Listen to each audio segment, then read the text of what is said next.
Let's see if, oh yeah, that's great. Thanks, guys. Thank you very much. What I like to tell people when I talk about KTC is, who knew that they were going to drop a Buddhist temple in the middle of Franklinton? But we did it. And we've been here, I know, weird, right? Oh yeah, and we've done it twice, that's right.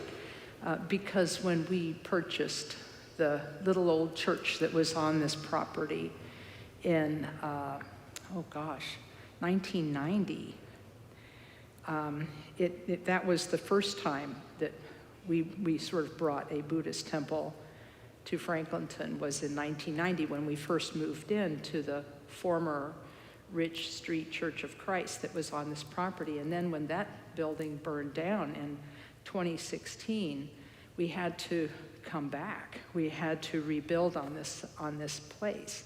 And so we made it a little bit more Tibetan temple this time, because the previous one was laid out like a Christian church, and a typical Christian church. And in fact, those of you who were here then will remember that we had to cover the baptismal pool in the front of the church, because it was not a Baptist church, but they did practice adult baptism. And so they had people walk down little stairs into a baptistry and get dunked. And so we kind of figured that was not our style. So we did, somebody was joking about the fact that since it technically could hold water, we could actually like have a pool or something, but no, we're not doing that. So what we ended up doing was a friend of ours who was a woodworker built a structure inside the pool to hold up a floor. And we made it into one of our 3 shrines. We had a central shrine that had a Buddha image on it. On one side, we had a protector shrine. And on the other side, we had a lineage shrine. And so we ended up having 3 shrines in this area. And so here, we haven't gotten the statuary yet. But there will be one large shrine area, and it will have basically where I'm sitting right now will be the location for the Buddha image, which is pretty cool. And so it's where I am now will be where the statue is, and then there'll be cabinets behind with images of Chenrezig, the Bodhisattva of compassion, and Tara, the female aspect of compassion. So, like I say, Buddhist temple, Franklinton, we did it. So it's a good feeling. So today, part of the reason I'm starting by talking about being a Tibetan temple in the middle of town is because I'm going to be talking today about the ritual aspects of Buddhism, because it is these aspects that are both attractive to people, and it sparks curiosity. It sparks curiosity for people, but it also can be a source of a little bit of confusion. So we like to talk about them as to what the symbolism of these things are, why we have them, why we use them, and the potential benefits of them. So I'm going to give a short talk on that today. And while I'm talking, if you think of questions, you can jot them down or make a note of them. And at the end of the talk, there'll be a question period. And I'll have folks come up to the microphone if they would like to ask a question. And so you don't have to ask a question if you don't have one. But should you have one, rather than ask during the presentation, if you can hold your questions to the end, then we can have a good little discussion. I think it'll be fun. So anyway, what we do here mainly is we start with a prayer. And this prayer is the prayer of taking refuge. It will be recited 2 times in the English language, where we mentioned the Buddha as the teacher, the Dharma as the path, and the Sangha as our community. And then the final time, we'll recite it in the Tibetan language just so we can hear the melody. Okay, so we'll start with the words in the Buddha. In the Buddha, the Dharma, and the assembly most excellent, I take refuge until I reach enlightenment. By the merit of generosity and other good deeds, may I achieve enlightenment for the sake of all beings. In the Buddha, the Dharma, and the assembly most excellent, I take refuge until I reach enlightenment. By the merit of generosity and other good deeds, may I achieve enlightenment for the sake of all beings. Okay, now I'll recite it in Tibetan. O Sanjay Chudang Sochi Chonam La Jang Chu Pardu Dani Kyap Suchi Daji Jinso Ji Pe Sunam Ki Drola Penchir Sanjay Druparsho. Okay, thank you. Now I'll recite one more short prayer and then we'll begin.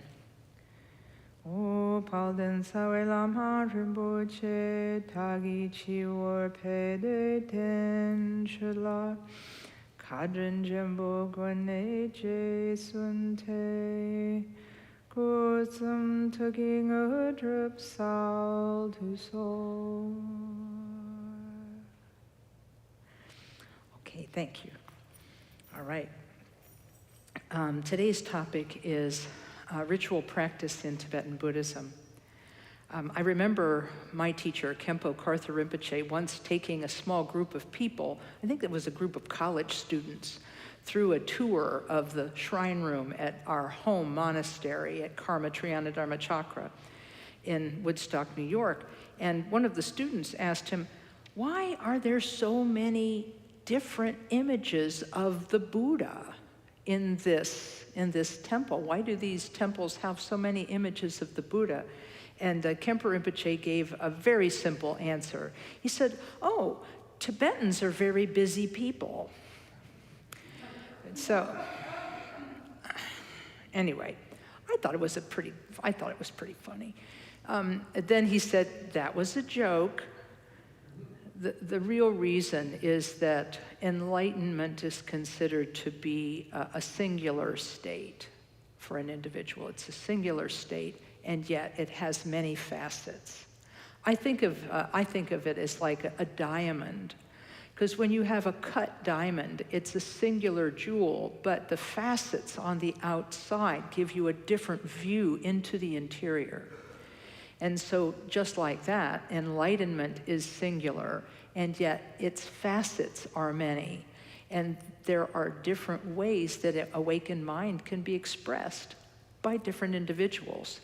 So your enlightenment will be expressed in a different way than somebody else's, and so on and so forth. And that this is the real reason why there are many images of Buddhas and Bodhisattvas. And that's because there are many types of beings, and when those many types of beings gain enlightenment, they manifest their awakened activity in different ways to suit the different aspects of the human beings they encounter. So in other words, it's said that the Buddha Shakyamuni gave 84,000 teachings of Dharma. I actually think that's not an exact number. I think it's just a very large number as a way of saying a lot, or countless, or many. So he said that it was said by the Buddha that he gave 84,000 teachings to counteract the 84,000 types of mental affliction, which I think I can relate to. I think I can relate to my own mental afflictions some days as being countless or a lot. And so the Dharma then that he taught serves as an antidote for our mental afflictions. It serves as a way for us to work with and engage our mental afflictions in a creative and constructive way. And so when we practice the mantras of various Buddhas and Bodhisattvas, we work on specific aspects of our personalities, purifying what is negative in our personalities and cultivating that which is positive in our personalities. And so when we are doing anything in the mundane world, we do it repetitively in order to gain some type of competency. I almost always use the example of learning to ride a bicycle, because that was really hard for me, because you had to both be on the bicycle, upright, and moving forward at a specific speed so you didn't fall over. It was a coordination that I wasn't very good at first, and I had to gradually learn. But I had to learn it through repetition. And that's why the practices of ritual in Buddhism are repeated. We recite mantras, not just once, but many times, because our minds are always manifesting, moment to moment to moment. And our minds are manifesting continuously. And so our reality is being adjusted and conditioned moment by what is on our mind. And if we choose to put something on our mind, we are causing that flow of thought to form around those thoughts. And especially if they're thoughts of virtue, it can lead us generally into a happier and more positive direction. Those of you who had the chance to see His Holiness Karmapa's teaching today on developing loving kindness, he encouraged everyone. He said, we need to make our own minds more peaceful and gentle, and find the gentle and workable character, our own gentle and workable character within our own mind. Gentle and workable character within our own mind. And so because we all have the potential to become Buddhas in the future, the Buddhists say we have Buddha nature. We all have the potential to be a Buddha. There's no being on earth that doesn't possess it. Even the worst person we have ever seen still has Buddha nature within them. They still have the potential to awaken. So what he is telling us is to find the gentle and workable character within our own minds, and to develop it, and then to use our gentle and workable character to influence others in a positive way. Wow. Use our own gentle and workable character to influence others so that they can also have a life that is more workable and gentle. So that's the theory behind mantra meditation, is that by doing mantra meditation over and over again and associating with the wisdom and compassion of various Buddhas and Bodhisattvas, we put something useful on our continuously manifesting mind. We put something useful in the mix, and that usefulness then slowly grows and flourishes. And then hopefully our negative habits get less and less and less, because we're practicing positive habits more and more and more. That's the theory. And so that's why we sit and meditate together every week, to support each other. That's why we recite mantras together, to support each other. And so anytime you can come and participate in this, it strengthens your inner goodness. I use the example of a tuning fork as to why this works. Since we all have Buddha nature, when we're in the presence of sacred objects, like images of the Buddha, pictures or statues, and so on, when we're in the presence of those, it's like two tuning forks where one has been struck and is held next to the other. If they are tuned to the same note, and one is struck and even held close to the other one begins to vibrate in sympathy, right? It's a scientific principle. And so when we get close to images of the Buddhas and Bodhisattvas and expose our minds to Dharma through mantra, meditation, and so on, we become more like the awakened beings that we associate with. We slowly accumulate the qualities and characteristics of gentleness and kindness, and slowly purify our mind of its own self-grasping, which the Buddha said was the basic cause of all of our suffering, was grasping and clinging. So when we're doing positive things, on the one hand, the negative habits of self-clinging can slowly lose their power over us. And so these reminders are part of what we call ritual practice. Many people who have taken refuge and become Buddhist already have a daily ritual practice. It's pretty simple. They have an image of the Buddha in their home, whether it's a picture or a statue, and they have been instructed by their teacher to go in front of their image of the Buddha every day and to bow to the Buddha and to then take refuge in the Buddha, as we did at the beginning of this talk. And by doing this every morning, it's like we establish a foundation for our day of spiritual practice that we can then build on. I prefer, instead of foundation, sometimes I call it a bookend. Like we have a positive bookend at the front end of our day, and then if we do it again in the evening, then we have a positive bookend at the end of our day too. So our day is bookended with Dharma, even if it's brief.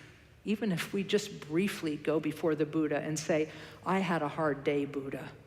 Be patient with me. And then take refuge. The idea is that we consciously cultivate a relationship with the Buddha. We consciously create this relationship with a Buddha that is first external to us, but over time we recognize it's actually being internal to us as well. We have many rows of offerings on large shrines. This one has a single row, but some elaborate shrines will have two, one going one way and the other going the other way. And I asked a Buddhist nun once, why are there two? And she said, well, one is for the Buddha on the shrine, and the other is for the Buddha that's you, for the Buddha that's within you. And I thought, I don't know if that's like a correct answer, but I like it. Because we do have Buddha nature, and being able to acknowledge that and work with it is a really, really healthy and wonderful thing. So statues and ritual practice, bookending your day by greeting the Buddha in the morning and greeting the Buddha in the evening, this helps us to be reminded of the presence of our own Buddha nature. And in fact, Khenpo Karthar Rinpoche said you could do everyday rituals while you're walking around. He said, people are going to put plates of food in front of you. Maybe you'll put in front of yourself, or maybe somebody will serve you a plate of food. He said, you can mentally offer it to the Buddha, Dharma, and Sangha. And then he said, you can imagine they give it back to you and that it's yours now to enjoy. So in this way, throughout the day, using small methods to remind ourselves of the presence of the Buddha and the presence of our own Buddha nature helps us cultivate that. Another offering you can make during the day is beauty. I think everybody appreciates beauty. I don't know that there's a single person who doesn't appreciate the beauty of something. Sun, sunrise, sunset, the moon, the stars, the flowers, the trees, birds, people. There's plenty of beauty everywhere. And my teacher said that when he was growing up in Tibet, he was poor, and his family were poor shepherds and farmers. And so they didn't have a lot of money to make any kind of grand offering. But he said the sky looked like it was the color of turquoise. And so they would offer the beautiful blue sky.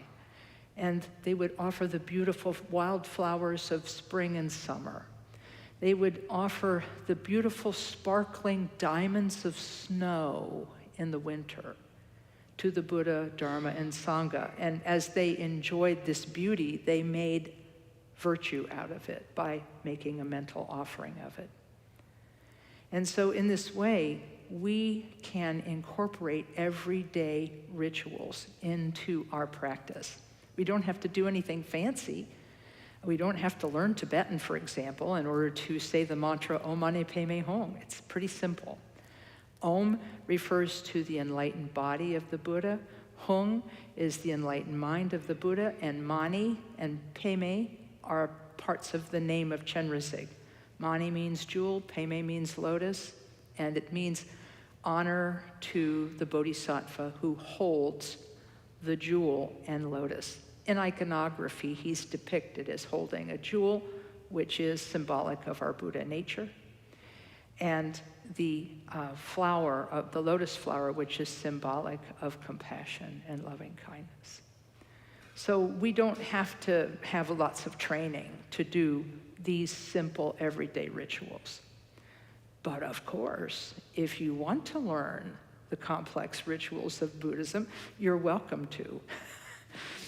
In fact, part of the reason that I wanted to offer this talk today was not just to encourage you to have Dharma bookends at the beginning and end of your day, but also to let you know that coming up, we're going to have some nice activities.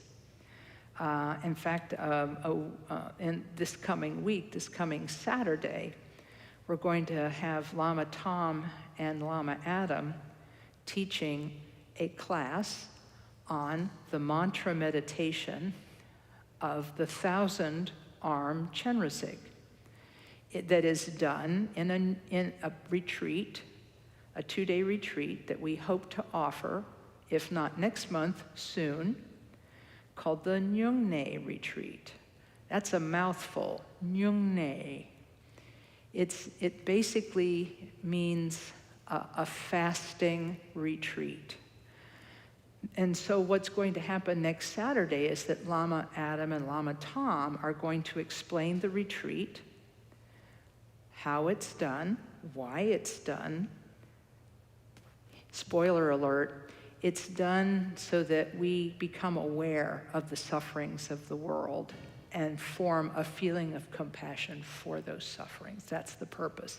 And so that's why people do a complete fast from food and drink for 36 hours as part of the practice.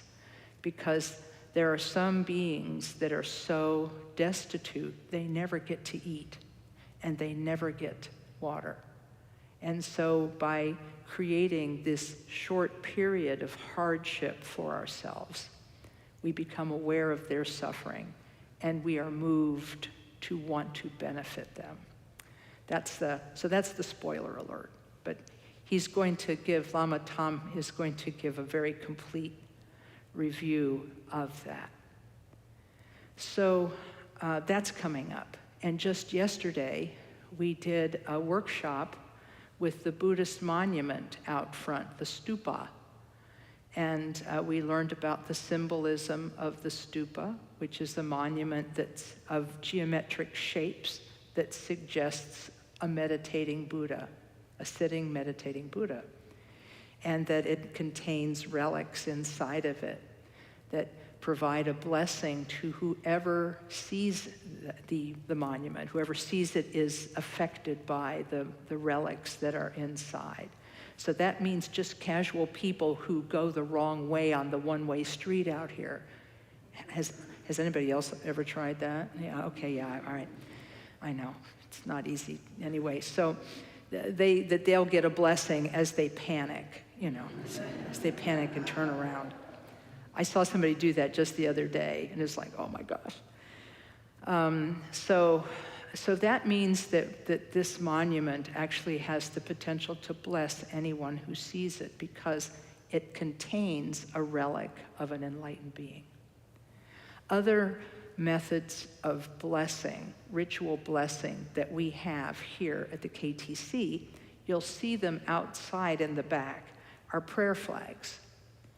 I like to say that Tibetans believe in tangible prayer They like their prayers tangible, and they like their blessings tangible. And so this is just one example of a prayer flag. And this one is called the wind horse, or lung ta. Ta means horse and lung means wind. So this is the wind horse prayer flag. We have several types of prayer flags at the rear of our building, and it was a vision that I had in my mind, and I don't mean like a real vision. It was an imaginary idea in my mind that if you recall the old church building that sat on this property, from time to time we would hang strings of prayer flags from the rear of the building that could actually be seen all the way from Route 315 by northbound traffic. And I had it in my mind that we probably wouldn't be able to string strings of prayer flags from the back of this sort of more modern-looking structure. So I said, well, let's just go for it and plant 3 15-foot flagpoles in the back of the building and put 7 or 8 foot vertical prayer flags on it, so that they can bless everybody who uses the alley, everybody who's touched by the wind that flies over this prayer. That's the theory behind the prayer flag, is that the wind that touches the prayers then benefits whoever is downwind. And so we have these prayer flags out back, and it was my idea that they would be there so that people who saw it from the freeway would say, I wonder what that is. And it's the same because we have the Karmapa flag, which is also a prayer flag at the rear of the building, blessing people who see it. So this type of ritual prayer is, it's just a reminder of who we are inside. Another form of tangible prayer that people will be aware of are prayer beads. Prayer beads. Many people have either single circles of prayer beads, or they will have longer strands of prayer beads. And the traditional number for these prayer beads is 108, again having to do with the 108 types of mental affliction then being purified by 108 prayers and so on. So then being able to recite these, we can stay present with the prayers and so on. So that's the function of prayer beads. So there's that. And then finally, the last form of tangible prayer that I'm going to talk about today is a prayer wheel. Now, not everybody has seen a Tibetan prayer wheel, and this one here is an American-made example of what a prayer wheel looks like. The old ones from Tibet were made of metal, like copper, and they had mantras printed or stamped into the outside of them. And inside, there would be a roll of many, many mantras. Dozens, if not hundreds, of mantras would be inside. And the theory behind this is that it has to do with the activity of the historical Buddha Shakyamuni. The historical Buddha Shakyamuni arose as a teacher in a time when the Hindu belief of the society that he was part of was that there would arise sort of a magical being called a wheel-turning monarch, and that this person, this monarch, would turn the wheel of the truth, or turn the wheel of Dharma, or turn the wheel of the law or truth. And that they would be both a secular ruler and a spiritual ruler, or a secular ruler who used spiritual means. So the wheel and turning the wheel, the idea of someone who turns the wheel of truth, and meaning they teach truth. So turning the wheel of truth became a metaphor for teaching. The one who turns, sets in motion the wheel of truth. And so I love the idea of prayers or dharma being spun as a wheel. So you'll see that the Tibetans sort of took this literally. And so they decided that even ordinary people could turn the wheel of truth. And these were made available to people as a way of working with their minds. You'll love this. A number of years ago, there was a fad that you may or may not have heard of called fidget spinners. Okay, all right. So, they're just like little toys that you spin, and it's fun to watch them spin. I mean, hey, I think we're all of us, 5 or 10 years old inside, and we appreciate things that move. Well, we're fascinated, we'll say, by things that move. And so somebody asked me if I owned a fidget spinner, and I said, I have a Tibetan fidget spinner. I said, this is how the Tibetans do it. They do it, but they just do it different than we do it. They put a prayer in it so that you're getting more for your money. You're getting more for your time investment. You're getting some merit, some virtue, from doing this. And it's, again, just like the prayer flags, the prayers that, the air that goes past it, it benefits the beings who use it. And some people, now, modern prayer technology has made great advances in recent years. This is my Richard Attenborough voice.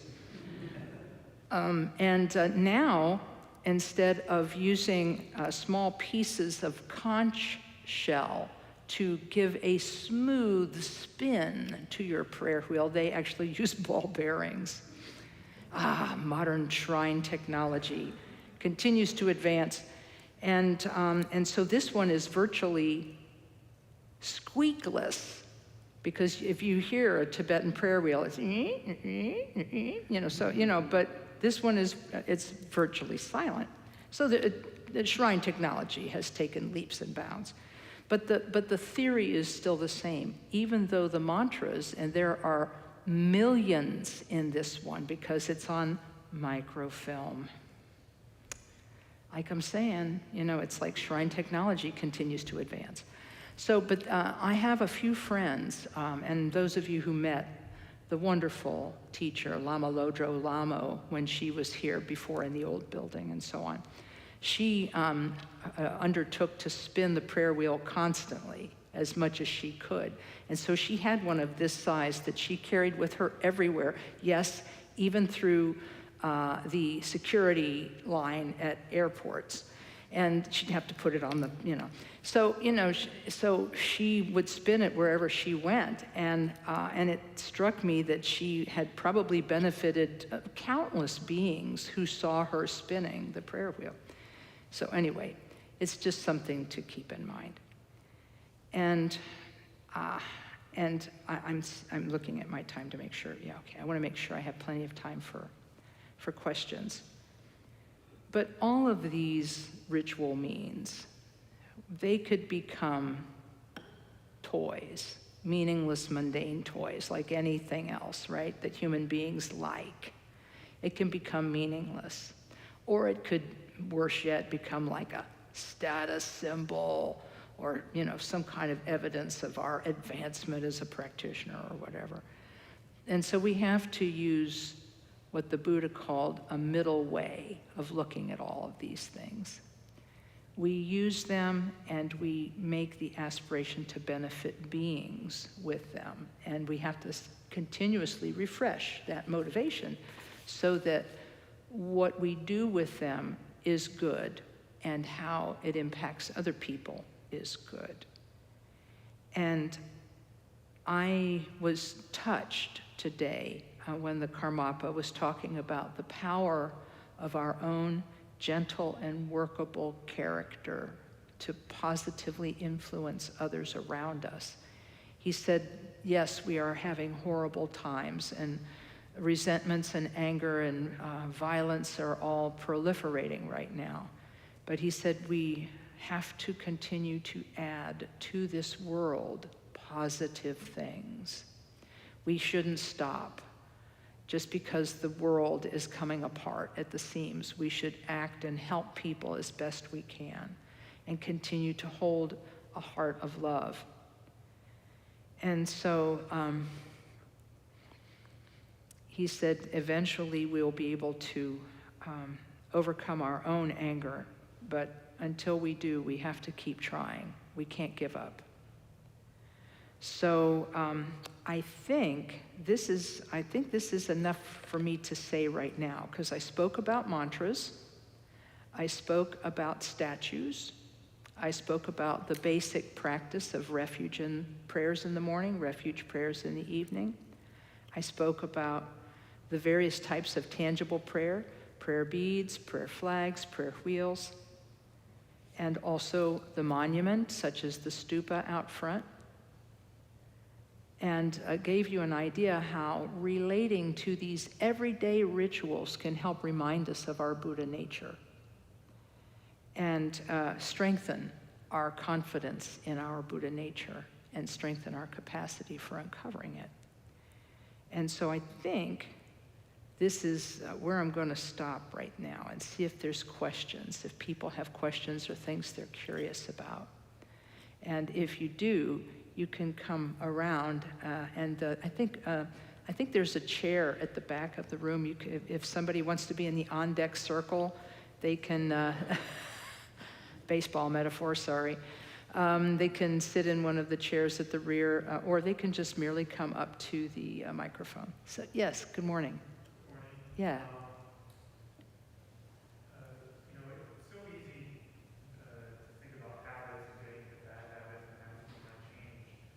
Rituals can become habits too, but do you have any advice on how to keep those from just becoming another habit and really keep your heart in the right place? Boy, I tell you what, that's an excellent question. The questioner, just to repeat the first part of the question, was saying that there's all kinds of habits we can develop, and even Dharma practice can become an empty habit that we just repeat without really being present, and what strategies can we use to make that different? And I think the main one, that Khenpo Karthar Rinpoche spoke about this one time, because this is a common question.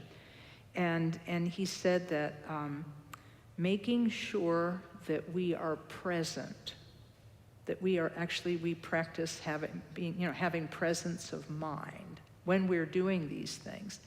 He said when you do refuge, he said it can become rote, where you just blah, blah, blah, blah, blah, the words, and it doesn't really touch you.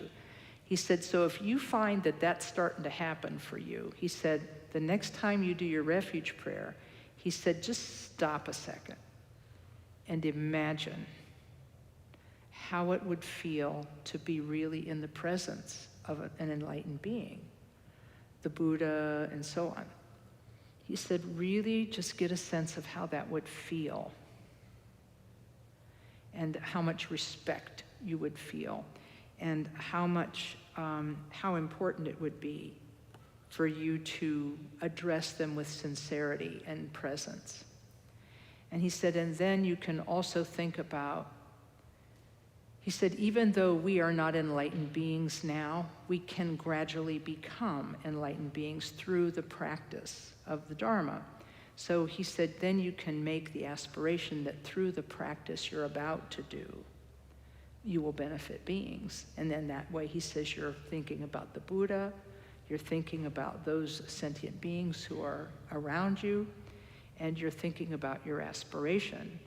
And he said, and then when you have really kind of developed the idea that the Buddhas have the key, right? That the Buddhas actually have the key to liberation from suffering.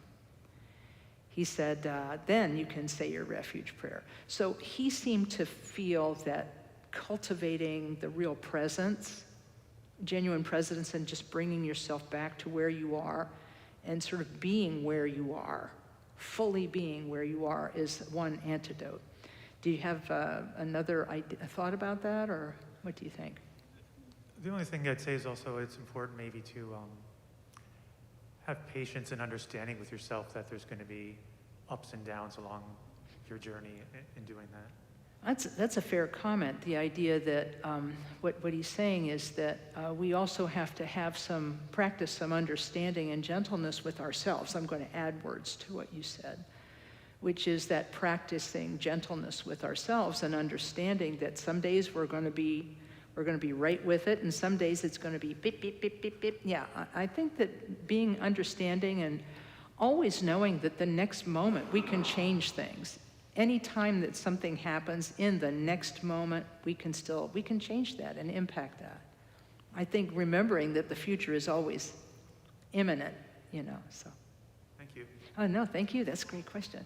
Anybody else have question or curiosity or something they'd like to talk about? Yeah, okay. While she's approaching the microphone, I want to, I think they may have already announced that Lama Karma Drodul will be here in August. And so he's actually coming to teach August 19th through 21st. So that's a commercial, sorry. Hey, Julie. Hello, thank you for being here. Good morning. Appreciate it. I wonder what, with the practice of the prayer wheel, is going on in your mind while you're spinning the prayer wheel? Yeah, while you're spinning the prayer wheel, she's asking what sort of practice can you do with your mind? Funny you should ask. Somebody asked me this last week also. And there's a couple of things you can do.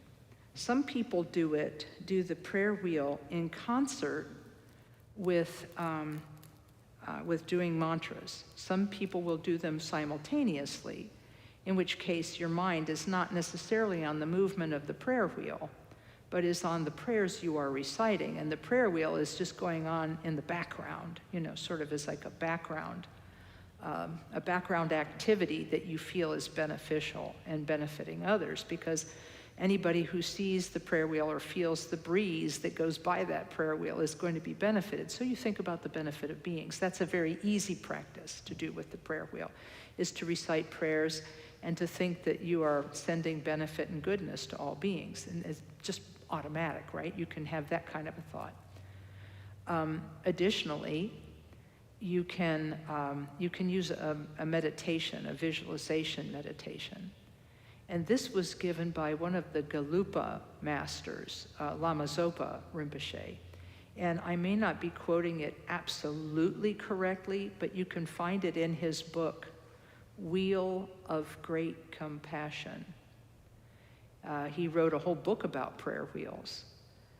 And Wheel of Great Compassion. And he says one of the things you can do, he says, is if you're praying for something specific. Let's say you're praying for someone who's sick.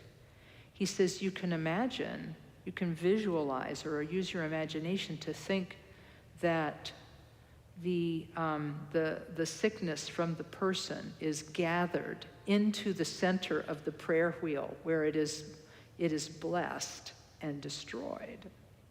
The idea is that all of that sickness would go into the prayer wheel and be destroyed by the inherent awakened goodness in the center of the prayer wheel. Then you could imagine that light comes from the center of that prayer wheel and goes to the person who needs healing. So it's not you doing the healing, it's you're imagining the power of the prayers in the prayer wheel doing the healing. So and you can use that type of visualization with yourself too. Let's say you're having a particularly bad day where your emotions are out of control, or you just feel rotten or whatever. You can imagine as you spin the prayer wheel that your own negativities are going into the center of the prayer wheel where they are blessed and then destroyed. And that then light comes from the center of the prayer wheel and benefits you and blesses you and gives you strength. You see what I'm saying? So it's like you can use that type of practice. Of course, if you're me, what you do is you just spin it mindlessly while you're watching television, hoping that there's something beneficial that comes from it, right? Because I've seen several people do that, where they just spin their prayer wheel while they're doing sort of mindless activity to kind of flavor their mindless activity with something beneficial. So that's me. Okay, yeah, so. Anybody else have questions or things they're curious about? Yes? It's not really so much a question, but I just, you were talking about, kind of like a status of like,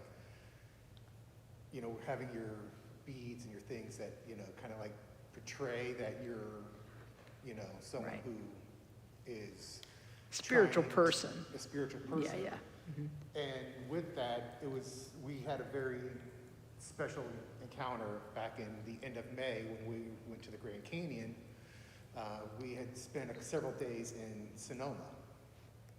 And on our way to dinner, we stopped at this little shop called Little Tibet, and it was run by two Tibetan brothers. And they happened to notice that my prayer beads on my wrist were actually from Nepal. Oh, wow. And so we started to talk, and they were like, hey, did you know that we have this stupa here? We have the what here? Stupa, the stupa, sorry. Oh, the stupa, yes. Yeah, we had the stupa here. And so they gave us directions. And so we got to go out there, and it's probably 50, 60 feet. What city is this? Sonoma, California. Arizona. Oh, Arizona. Okay, yeah. And there's probably 6 prayer wheels, multiple different paths that went off into, different, Yeah. statues. And there was a absolutely beautiful carved Buddha. But it was just really amazing to like have no idea we were that close Right. to something so amazing. And just because we happened to be at the right place and Yeah. the owner happened to notice something, that we had that opportunity to go witness something that is, was very magical. And we got to sit there and meditate, and, we gave offering, and it was just really, really amazing to have an opportunity on a Sunday when we were so far from home to not have to worry about the time change and trying to catch, the Dharma talk or anything Right. else, but to have that opportunity. So Yeah. I'm so happy to hear this story because yesterday when I was doing the stupa workshop here, we talked about, you've now discovered the joy of pilgrimage. Even though it was an unintentional pilgrimage when you walked into that shop and the Tibetan brothers said, hey, there's a stupa nearby. And you went to the stupa and you saw they had the larger prayer wheels, didn't they? The big ones? Yeah. And that you can turn them usually they have a circular metal handle on them, and you can turn them as you walk by them. And because circumambulation, which means to walk around in a clockwise direction around a stupa, is a way of praying with the stupa. And so now you've discovered the joy of pilgrimage. And there is really something to it, because when I was at the workshop yesterday, I recalled the story of talking to a European man who had participated in the creation of a stupa there in Crestone, Colorado, where we were visiting. And he said he likes to think of stupas as being like a spiritual dynamo. Now, people from science know that a dynamo is something when you put energy in, it puts energy out. So you put energy into it and then it puts energy out. And so he said he thought of them as being a spiritual dynamo. He said because we bring our faith, devotion, and so on to the presence of the stupa, honoring the stupa, and that charges up the stupa. And then the stupa, having inside it prayers, and relics and so on, that gives out positive energy. So we put our faith and devotion into it, and from it we receive inspiration, right? And so we kind of keep each other charged up. And my teacher, Khenpo Karthar Rinpoche, said that when you're in the presence of a stupa and the relics inside it, it's like being present in front of the Buddha personally. And so any aspiration you make in front of a stupa, it is said, is more powerful than other types of aspirations. And so when we did, I was part of a group that did 3 pilgrimages to stupas in the United States. 2013, 2014, 2015. So it was either 2012 through 2014 or 2013 through 2015. I forget the exact years. But we did a tour of stupas in Colorado. We did a tour of stupas in New Mexico. And then we also did one of the stupas of Northeast New York. And we put 20 people on a bus, and we found accommodations and food for them every day. It was a delight from start to finish to put 20 people on a bus tour with absolutely ordinary people being the bus drivers saying, okay, this is weird, but all right, let's do it. And so we did these pilgrimages, and everybody said the same thing, that when they came to the stupa, they felt this inspiration to be a better person. It inspired them to practice more because there was some kind of dynamic energy that came from that feeling of aspiration and that feeling of goodness. So thank you for sharing your pilgrimage story. And yes, we will do them again once COVID subsides. We'll start the pilgrimages again because why not? I mean, like I say, 20 people in a bus doing nothing but praying for like 3 days straight. Let's do it. You know, let's just do it. Do we have, let's see, how's my time? Oh yeah, I think we have time for another question. Yes. Yeah, come, yes, right ahead. Yeah, and you can bend, it's bendy. Yeah, I know, it's bendy. You can actually bend it. There you go. Okay. This is kind of talking about what you were expanding on.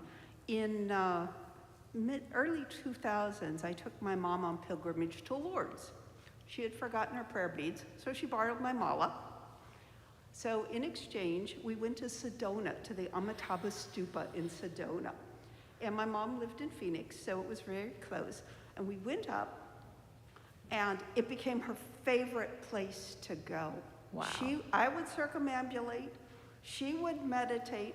So every time we started, I would pick her up from Phoenix, we would drive up the mountain, find our hotel. The first thing every morning, we would go to the stupa.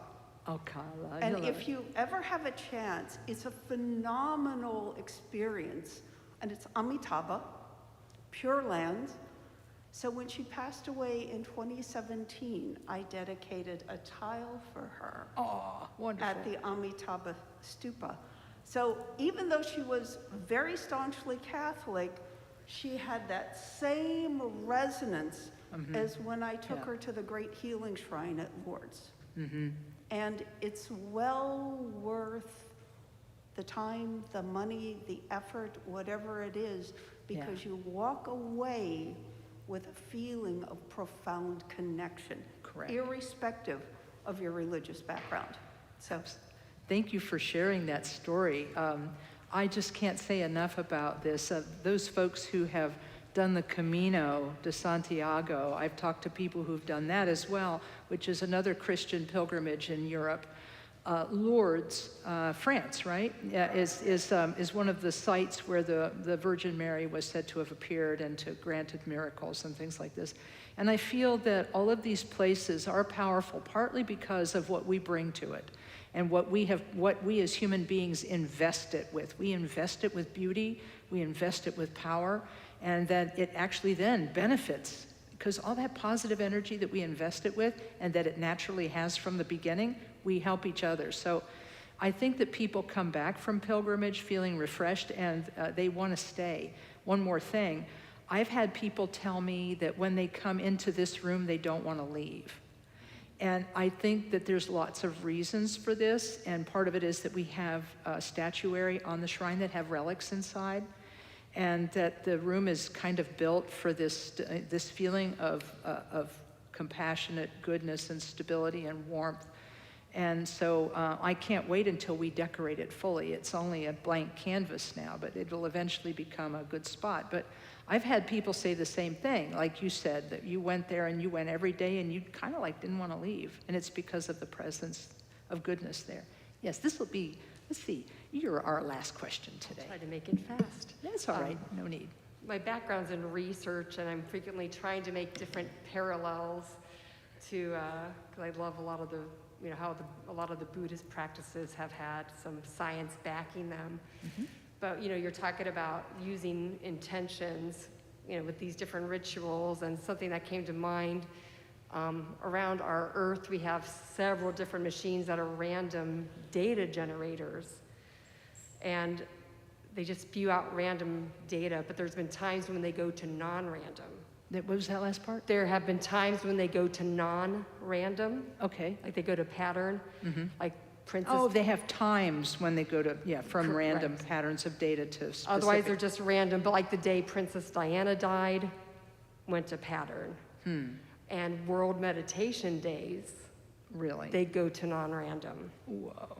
They go to, okay, that's interesting. They go to pattern. So, so when you think about, we're doing these intentions, well, Right. that really does move this Yeah. energy that's the only way we currently have to quantify it, Right. those random data generators, but Yeah, those intentions seem to do something. yeah. So, yeah. I So thank super appreciate you sharing this, because I think it's really, I think it's illustrative of the fact that the mind has incredible power that we have not yet understood and not yet really quantified or fathomed in any way. And the fact that these random data generators around the earth fall into a pattern of generation on days when it's World Meditation Day and days when the world is together in tragedy, or like when Princess Significant, died. yeah. So I feel like this is why I think that what His Holiness Karmapa had to say this morning about war in Europe, because he was talking specifically about war in Europe. That's where he started. And he said that it makes some people feel frightened and hopeless. He said, but we have to remember that we can have an impact in our own world of the people we know, and that we should and could and should try to continue to influence ourselves to be gentle and to be workable and to be kind, and that we should influence others to be gentle and workable and kind. And that in this way, we are doing what we can to add to the counterbalance to all the violence and hatred. He said right now people are just full of difficult feelings, anger, and they don't know what to do with it. And so all of this violence is happening. And so we have to find a way to put some goodness into the world to counterbalance the negativity that's happening. So thank you for sharing that. Well, because of time, we'll have to stop here. But I can't thank you enough for just, kindly entertaining the topic of ritual practice and how we already do lots of rituals. I didn't even talk about the mundane rituals that get us through our day. I'm like one of those people that when I'm tired and I have to get up and be somewhere on time, I'm on autopilot from the moment my feet hit the floor until I'm in the car going somewhere. I've just done a whole bunch of stuff and I have no idea what it was, but it was automatic because I did it every day and every day and every day and every day. They talk about your breakfast and coffee rituals and things like that. We already do it.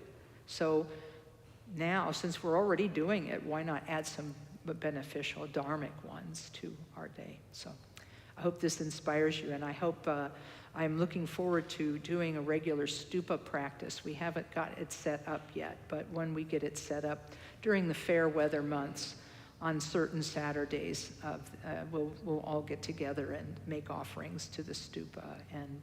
But you can come down anytime to pray here.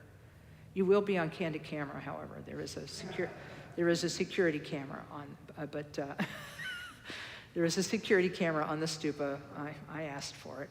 Anyway, but the fact of the matter is you can come down here, and I know some people who come down here on a regular basis just to pray.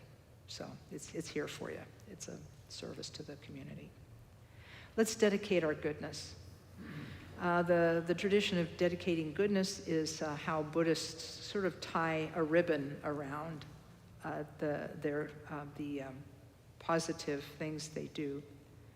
And we'll start with the recitation of this in English, and then we'll come back and do it in Tibetan. So here we go. By this merit may all attain omniscience. May it defeat the enemy, wrongdoing. From the stormy waves of birth, old age, sickness, and death, from the ocean of samsara, may we free all beings. The courageous Manjushri, who knows everything as it is, Samantabhadra, who also knows in the same way, and all the bodhisattvas, that I may follow in their path, I completely dedicate all this virtue. O Sonam Dei Tam Che Zipani Tomne Ne Pedranam Pamche Ne Keganachi Balab Trupai Si Pe Sole Troar Troharashok Jampal Pawoji Tarakim Padang Kuntu Zampol Deyan De Shinte De Da Kungi Jesu Da Loching Ge Wadi Da Tam Che Rab Tu. We'll sit quietly for just a moment, reflecting on the dedication.